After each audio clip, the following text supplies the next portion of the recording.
Hi, in this video, we're going to take a look at how you can show or hide week numbers in calendar on the Samsung Galaxy S21 series.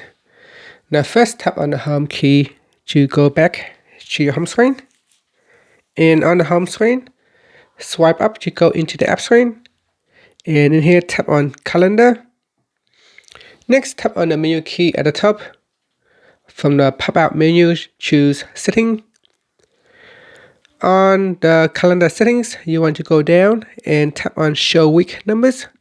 Tap on the switch to turn it on or off. So this is what it looks like when it's off. You can see on the side there is no week numbers, and if we switch it on, then the week numbers will show on the side of the calendar. And that's it. Thank you for watching this video. Please subscribe to my channel for more videos.